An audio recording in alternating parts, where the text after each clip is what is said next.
अस्सलाम वालेकुम, आप देख रहे हैं आज मार्केट्स विद इमरान सुल्तान। सबसे पहले जायजा लेंगे पाकिस्तान स्टॉक एक्सचेंज की आज की मार्केट एक्टिविटीज का। Very first day of this trading week PSX का 100 इंडेक्स बेंचमार्क 100 इंडेक्स आज मजीद 170 पॉइंट्स गिरा और 40,684 पे बेंचमार्क इंडेक्स की आज क्लोजिंग। कुल 318 कंपनीज आज एक्टिव रही, जिसमें 124 पॉजिटिव, 176 नेगेटिव और 18 कंपनीज अनचेंज थी। 160 मिलियन शेयर्स आज ट्रेड हुए, इंतहाई कम वैल्यू रही, लगभग 6 अरब 35 करोड़। आहिस्ता आहिस्ता हम देख रहे हैं कि मार्केट में न सिर्फ वॉल्यूम जो है वो मार्केट के ड्राई हो रहे हैं, बल्कि उसकी वैल्यू जो है वो भी कम होती चली जा रही है। तो एक लैक क्लस्टर परफॉर्मेंस का सिलसिला पिछले हफ्ते का जो था उसको कैरी ऑन किया इस हफ्ते भी, वेरी फर्स्ट डे। ब्रिंडेक्स 100 की क्या सूरत हाल, वहां पर जाके देखें तो पता चलेगा कि 17.69 पॉइंट्स, तकरीबन 18 पॉइंट्स की कमी और 4,371 पे ब्रिंडेक्स 100 आज क्लोज हुआ 0.81। मजीद इसमें 101 मिलियन शेयर्स इसमें ट्रेड हुए, तो 10 करोड़ शेयर्स का इसमें कारोबार। लैकलस्टर परफॉर्मेंस हर लिहाज से आज की मार्केट एक्टिविटीज की, और यकीनन जब मार्केट की लैकलस्टर परफॉर्मेंस है तो उसके पीछे वजूहात भी होंगी, और वो वजूहात क्या हैं वो यकीनी तौर से मईशत के हवाले से। तो उसका जायजा लेने के लिए पहले देखेंगे आज की बिजनेस स्टोरीज।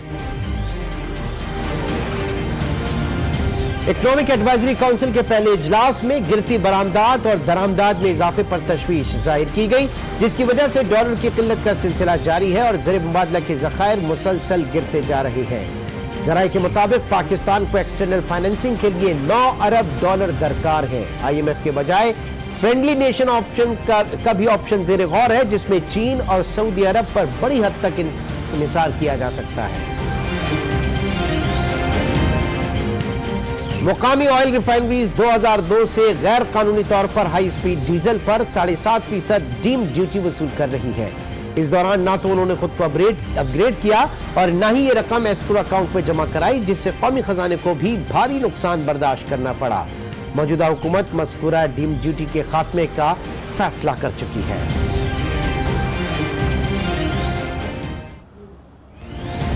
और गुज़श्ता एक साल के दौरान पावर डिवीजन नाकिस खिदमत के बायस कौमी खजाने को 400 अरब रुपए का नुकसान हुआ।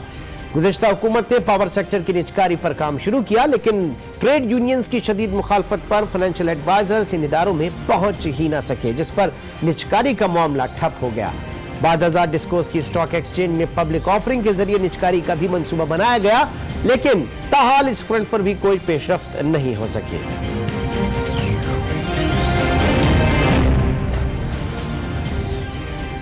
तो ये थी सूरत हाल, और सूरत हाल में कहीं ना कहीं वो खबर भी आज शामिल रही जिसमें फाइनेंशियल टाइम, एक बरतानवी जरीदे फाइनेंशियल टाइम, जिसमें आज एक स्टोरी, और स्टोरी में कहा गया था कि Pakistan rethink its role in these belt and road plan, यानी CPEC का जो प्रोजेक्ट है उसमें पाकिस्तान दोबारा उसका असर-ए-नौ जायजा लेगा। अब्दुल रज़ाक दाऊद साहब के हवाले से आज ये खबर फाइल की गई, उसमें उनका स्टेटमेंट तोड़ मरोड़ कर पेश किया गया। जाहिर है कि ये एक बड़े शकूक व शुबहात जो है इस स्टोरी के बाद जो है वो जन्म लिए।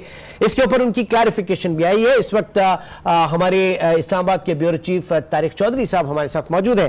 तारिक चौधरी, बताइए क्या क्लैरिफिकेशन आई है इस खबर के हवाले से जिसमें कहा गया कि पाकिस्तान रीथिंक करेगा, पाकिस्तान जो है दोबारा जायजा लेगा, असर-ए-नौ जायजा लेगा CPEC के मंसूबों को। गवर्नमेंट ने, अब्दुल रज़ाक दाऊद साहब ने इसको मुकम्मल तौर पे बेसलेस स्टोरी करार दिया है। क्या मजीद तफसीलात है? जी, बड़ा तफसीली एक रिपोर्टल आया है इस पे, ये जो खबर जिसका जिक्र आप कर रहे हैं, जिसके मैं मोटे मोटे नुकात बताता चलूँ, और वैसे तो आपके पास पहुंच गई होगी इसकी कॉपी भी, जिसमें सबसे पहले ये कहा गया कि पाकिस्तान ये खबर और इसका जो टाइटल है दोनों को बड़े वाज़ेह अल्फाज में रिजेक्ट करता है, मुस्तरद करता है कि ऐसी कोई बात नहीं है। ये जो कहा गया था कि Pakistan thinks its role in China belt and road plan, उसके बाद कहा गया कि अभी जो रिसेंटली चाइनीज वज़ीर ख़ारिजा आए थे पाकिस्तान मिस्टर वांग वी, उनके दौरे में जो मुलाकातें हुई हैं उनमें भी उनको बताया गया है कि पाकिस्तान और चाइना की जो स्ट्रेटेजिक कोऑपरेशन है, पार्टनरशिप है, वो ऑल वेदर और टाइम टेस्टेड है, उसमें किसी किस्म की रीथिंकिंग की बात ही नहीं है। और ये भी कहा गया है कि जो CPEC है उसके बारे में अपनी कमिटमेंट से पाकिस्तान ने चाइना को मुकम्मल तौर पर अदा किया है। हाँ। और ये भी कहा गया है कि पाकिस्तान ने रीश्योर किया है कि सीपैक जो है वो पाकिस्तान की नेशनल प्रायोरिटी है। यानी पाकिस्तान ने बताया चाइना को कि हमारी जो कौमी प्रायोरिटी है, कौमी तरजीहात हैं, उसमें से एक जो है वो सीपैक भी है। ठीक। इसके अलावा उन्होंने कहा कि जो चीनी जो वज़ीर खारजा थे वो पाकिस्तान के इस जो पाकिस्तान का जो मौक़िफ़ है उससे मुकम्मल तौर पर मुतमईन थे और यूनानिमिटी थी पाकिस्तान और चीन के दरमियान। इसके अलावा जो जहाँ तक खबर है उसके बारे में कहा गया कि ये जो स्टेटमेंट उनसे एट्रीब्यूट की गई है मिनिस्टर फॉर कॉमर्स और टेक्सटाइल से, वो मुकम्मल तौर पर आउट ऑफ कॉन्टेक्स्ट है, यानी सैको सवाल से हटकर है और डिस्टॉर्टेड है। पाकिस्तान चाइना की जो रिलेशनशिप है वो इम्प्रेग्नेबल है। यानी ये वाज़ेह तौर पर इसमें कहा गया कि सीपैक जो है वो स्टेट टू स्टेट डील है, स्टेट टू स्टेट एग्रीमेंट है, रियासत से रियासत का, पाकिस्तान से चीन का, ये हुकूमतों के दरमियान कोई समझौता नहीं है गया है। और ये मिनिस्ट्री ऑफ इंफॉर्मेशन की तरफ, मिनिस्ट्री ऑफ कॉमर्स और टेक्सटाइल की तरफ से बाकायदा हुकूमत पाकिस्तान की तरफ से ये बयान जारी किया गया है इस खबर के हवाले से, क्योंकि आज सुबह से इस खबर के हवाले से बड़ी चहलगोइयां हो रही थी जी। तो पहले तो जो मिनिस्टर साहब थे उन्होंने अपने स्टाफ के जरिए कुछ लोगों से उनकी बराह रास्त भी बात हुई, उन्होंने कहा कि ये खबर बिल्कुल गलत है और आउट ऑफ कॉन्टेक्स्ट है, लेकिन उन्होंने कहा था आज से पहर कि अगर मैं मजीद इससे बात करूंगा तो फिर शायद कुछ और कंफ्यूजन या कुछ और वजाहतें तलब हो जाए, लेकिन मैं इसलिए इस हवाले से इस पर बाकायदा एक तहरीरी बयान जारी करूंगा। तो अब से थोड़ी देर पहले ये तहरीरी बयान जो है वो हम तक पहुंचा है और इस बयान में सारी मामलात की और इस खबर के हवाले से हुकूमत पाकिस्तान का, उनकी मिनिस्ट्री का और उनका अपना जो मौक़िफ़ है वो मुकम्मल तौर पर उसमें वाज़ेह कर दिया गया है। ठीक, तारिक चौधरी साहब बहुत शुक्रिया, आपने हमें इस अहम खबर से अपडेट किया जिसमें कहा यह गया कि सयाको सबाक से हट के को फाइल किया गया। इसी पे मजीद मैं बात करना चाहूंगा, डॉक्टर इकरामुल हक माहिर मुआशरात भी हमारे साथ मौजूद है। डॉक्टर साहब, सीपैक के हवाले से कुछ रिजर्वेशन जो है वो इंटरनली जरूर पाई जा रही हैं। हमारे जो इकोनॉमिस्ट, इंडिपेंडेंट इकोनॉमिस्ट जो है उनका ये कहना है कि इसके जो टर्म्स एंड कंडीशंस जो है, इसके जो मुआहदे हैं वो वेबसाइट के ऊपर मौजूद नहीं है। फिर कुछ इकोनॉमिक जोन्स जो हैं उनकी वजह से हमारी जो मुकामी सनत है वो मुतासिर हो सकती है। लेकिन फाइनेंशियल टाइम में जो एक मरासला या एक स्टोरी आई उसमें कहा कि पाकिस्तान जो है वो रिविजिट करने जा रहा है और शायद होल्ड करने जा रहा है। इस तरह के इस स्टोरी को बेसलेस करार दिया अब्दुल रज़ाक दाऊद साहब ने। आप क्या कहेंगे इस सीपैक एग्रीमेंट्स के हवाले से? जी, ये जो स्टेट टू स्टेट एग्रीमेंट होते हैं इनकी नेचर ऐसी नहीं होती कि कोई भी इनको वेबसाइट पर ढूंढना शुरू करे। यकीनी तौर पर आपने देखा होगा कि एक सेक्शन ऑफ प्रेस जो था और मीडिया जो था वो खामखा इसके बारे में शक व शुबहात पैदा कर रहा था कि ये हमारे हक में नहीं है, शफाफ नहीं है। और ये मुहिम आपको याद होगा उससे पहले वाशिंगटन और दिल्ली की तरफ से चलाई गई थी।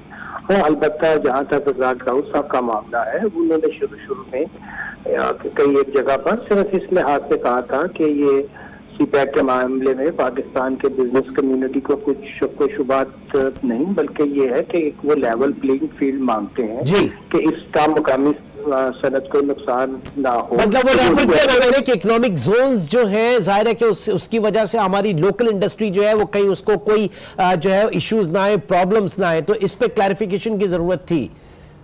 यकीनी तौर पर आपको पता है जो 9 के करीब जो इकोनॉमिक जोन तय हुए थे उसका लॉ पहले हमारी पार्लियामेंट ने पास किया था, मगर पिछली हुकूमत ने उसके बारे में कोई संजीदगी का मुजाहरा नहीं किया था और कोई भी इंफ्रास्ट्रक्चर उसके बारे में प्रोवाइड नहीं किया गया था। बल्कि पिछली मीटिंग में इसके बारे में कैबिनेट में भी सवाल हुआ था कि अगर हम सीरियस हैं तो हमें उसको आगे उन इंडस्ट्रियल जोन के बारे में कुछ संजीदगी का मुजाहरा करना होगा। इकोनॉमिक ग्रोथ, उनकी रिलोकेशन जो चाइनीज इंडस्ट्री की है वो उसी मुमकिन हो पाएगी जब वहाँ पे कोई इंफ्रास्ट्रक्चर मौजूद होगा।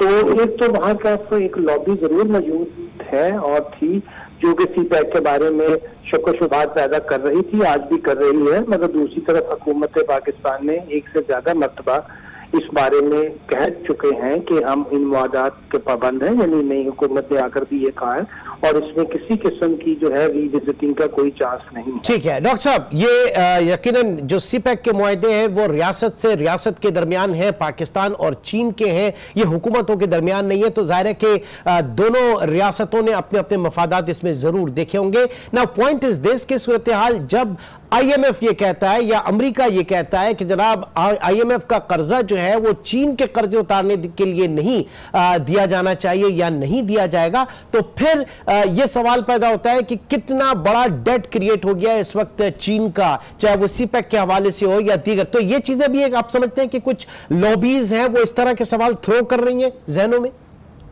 ये बिल्कुल फजूल की बात थी। अगर हम आईएमएफ से पैसे लेते तो वो किस तरह जो है वो डेट सर्विसिंग की तरफ इस्तेमाल हो सकते हैं।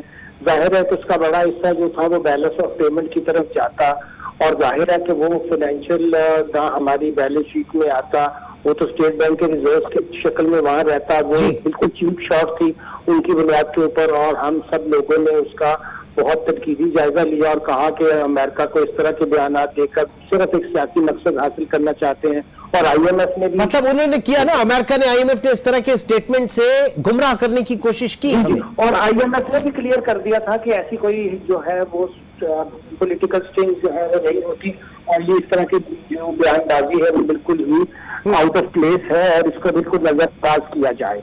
मगर फिर भी कुछ हमारे यहाँ इस सेक्शन ऑफ मीडिया इसके बारे में शक व शुबहात पैदा करने में लगा रहता है। ठीक, नाउ अब जाहिर है कि एक्सटर्नल नीड्स, एक्सटर्नल फाइनेंसिंग जो है पाकिस्तान के लगभग 9 अरब डॉलर के करीब है। आईएमएफ के पास हम जाते हैं या नहीं जाते, या फ्रेंड्स ऑफ पाकिस्तान या जो फ्रेंडली नेशंस हैं उनका भी एक ऑप्शन है। लेकिन आपको याद होगा 2008 गालिबन 2008 में फ्रेंड्स ऑफ पाकिस्तान और पेरिस क्लब भी था, वहां की भी कुछ प्लेजेस थी। क्या वो वर्कआउट कर पाया था? क्या अब भी मुमकिन होगा कि आईएमएफ से हटके, क्योंकि पैसा तो हमें चाहिए, डॉलर तो हमें चाहिए, हम किस तरह से देखेंगे, कहां से अरेंज करेंगे? इसके बारे में आपको याद होगा कि पहली ही जो इस्लामिक एडवाइजरी कमेटी की मीटिंग में लोग इसके बारे में बात तो नहीं हुई, मगर उसके अंदर जो प्रीडोमिनेंटली व्यू पॉइंट पाया जाता है इकोनॉमिस्टों का, उनका यही कहना है कि हमें नहीं जाना चाहिए। और मुतबादिल जराए मौजूद हैं, जैसा कि हमें बहुत सी जगह से, और उससे पहले आपको याद है इस्लामिक डेवलपमेंट बैंक से 4 बिलियन की बात थी। अभी चाइना के वजीर मोहतरम भी तशरीफ लाए थे, तो उन्होंने भी वजीर खाजिन कहा कि हम हर इस मामले में जहां पाकिस्तान दबाव में होगा, चाहे वो दिफाई हो या माशी हो, हम पूरी मदद करेंगे। तो अभी ये तो एक ऐसा डिसीजन होगा जिसको पाकिस्तान बहुत गौर करके लेगा, क्योंकि जाहिर है कि कच्चे आईएमएफ जाना और या उनसे पैसे लेना कोई भीख की तौर पर नहीं है, हमारा राइट है, हम उसके मेंबर है, एक फंड है, उस फंड में हम भी जो है वो डॉलर अपना कंट्रीब्यूट करते हैं, तो और स्टेबिलिटी के लिए वो फंड हमें मिल रहा है। लेकिन क्या अब जो कंडीशंस होंगी वो हम मीट कर पाएंगे? क्या हम उस तरीके से, क्योंकि ज़ाहिर है कि महंगाई आनी है, अगर आईएमएफ कहता है कि आपने अपनी इकोनॉमी को डिसिप्लिन करना है, आपने अपने जो आपके असर को खत्म करना है, क्या इस वक्त हम अफोर्ड कर पाएंगे नहीं या नहीं कर पाएंगे? डॉक्टर इकरामुल हक साहब से मेरा ये सवाल होगा, लेकिन एक छोटे से ब्रेक के बाद। Welcome back. डॉक्टर इकरामुल हक, माहिर मुआशियात और chief economist GS global capital, इस वक्त साद हाशमी भी हमारे साथ मौजूद है। डॉक्टर साहब, बात हम कर रहे थे आईएमएफ कहता है कि आप अपनी इकोनॉमी को डिसिप्लिन करें, आईएमएफ कहता है इकोनॉमी को डॉक्यूमेंट करें, आईएमएफ कहता है सब्सिडीज कल्चर का खात्मा करें। बिल्कुल अच्छी चीज है, बहुत अच्छी चीज है। और आईएमएफ के लेटर ऑफ कंफर्ट के बाद जो दीगर आपके जो मल्टीलेटरल और बायलैटरल एजेंसीज हैं, डोनर एजेंसीज हैं, वो आपको कर्जा दे सकती हैं। लेकिन ये जो शराइत है, क्या इस वक्त मौजूदा पीटीआई हुकूमत के लिए ये इतना बड़ा यू टर्न ले पाएगी? क्योंकि नारा जो लेकर आए थे वो लूटी हुई दौलत वापस लेकर आए और उसके बाद जो है मुल्क को मुस्तहकम करें, ये नारा था। तो और यहां पर जो आवाम से कुर्बानी की बात हो रही है, अगर सब्सिडीज कल्चर वगैरह खत्म होगा या महंगाई बढ़ेगी तो खुद इंसारी की जो बात है उसके मुताबिक और लोगों को रिलीफ देने के ख्याल से जिस तरह की मईशत का ख्वाब पीटीआई के जहन में था और अब वो इक़्तिदार में आ गए हैं, उसको वो नाफिज करना चाहते हैं, तो ये बात यकीनी तौर पर दुरुस्त है कि उनको ऐसा ही करना चाहिए कि वो खुद इंसारी की तरफ जाएं। और अगर हम ऐसे वादात करेंगे जिससे हमारी ग्रोथ कम होती है, लोगों पे बोझ बढ़ता है, तो वो हरगिज काबिल कबूल नहीं होना चाहिए। मगर इसके साथ मैं जरूर कहूँगा कि पाकिस्तान को अपनी फिजिकल डिसिप्लिन की तरफ तवज्जो देनी चाहिए, रेवेन्यू लीकेजेस को ख़त्म करना चाहिए, गैर जरूरी अखराजात से निजात हासिल करनी चाहिए, प्राइवेट सेक्टर की जो हमारी एंटरप्राइजेज हैं जो सफेद हाथी बने हुए हैं उसकी तरफ तवज्जो देनी चाहिए। और ये कोई IMF का एजेंडा नहीं है, ये तो हमारे अपने ही बेहतरी की बातें हैं। IMF कहे या ना कहे, That's what I was saying कि ना आप अपनी इकोनॉमी तो डिसिप्लिन होगी, ट्रांसपेरेंट होगी, इकोनॉमी आपकी डॉक्यूमेंट होगी, आपके सब्सिडीज कल्चर का खात्मा होगा, कबला दुरुस्त होगा आपकी इकोनॉमी का। जो आप फ्लाइट ऑफ कैपिटल होता है यहाँ टैक्स दिए बगैर टैक्स, उसका ताल्लुक भी तो देखिए ना, टैक्स की चोरी से भी जुड़ा हुआ है और हमारे यहाँ जो इलीगल रेंट सीकिंग है उससे भी जुड़ा हुआ है। तो कौन नहीं चाहेगा कि इन चीजों की तरफ जो हमने इतने साल तवज्जो नहीं दी, अब वक्त आ गया है कि इसको हम रोकें, और इसको रोके बगैर हमारे पास तो जरा टेक लेते हैं इसके ऊपर साद हाशमी का। साद हाशमी, इस वक्त जाहिर है कि डॉलर्स चाहिए हमें हमारा जो बैलेंस ऑफ पेमेंट जो है वो आपके सामने उसकी पोजीशन है, किस तरीके से हम मैनेज कर पाएंगे? IMF या friends of Pakistan? Friends of Pakistan अगर होंगे तो फिर उसके साथ इकोनॉमिक रिफॉर्म्स के हवाले से जो बात की जा रही है वो किस हद तक होगी? देखें, IMF के पास जाते हैं या नहीं जाते हैं, उसमें अगर गए भी और अगर नहीं भी गए तो इन्हें तल्ख मेजर्स तो लेने पड़ेंगे। और एक जो मेजर जो अभी खबरों में आ रहा है वो जो गैस प्राइस इंक्रीज का आ रहा है, उसको होल्ड किया गया। आप देखें ना कि प्रीवियस गवर्नमेंट ने उसे होल्ड किया, केयरटेकर गवर्नमेंट ने उसे होल्ड किया, इस गवर्नमेंट के लिए रखा, और इन्होंने इंडिकेट किया कि 40-46% जो है वो प्राइस हाइक कर दी जाएगी गैस की, और इसके बाद एक रद्द अमल, उसके बाद इसको भी होल्ड करना पड़ा। तो पॉलिटिकली कॉम्प्रोमाइज हो रही हैं चीजें और होती हैं हमेशा से।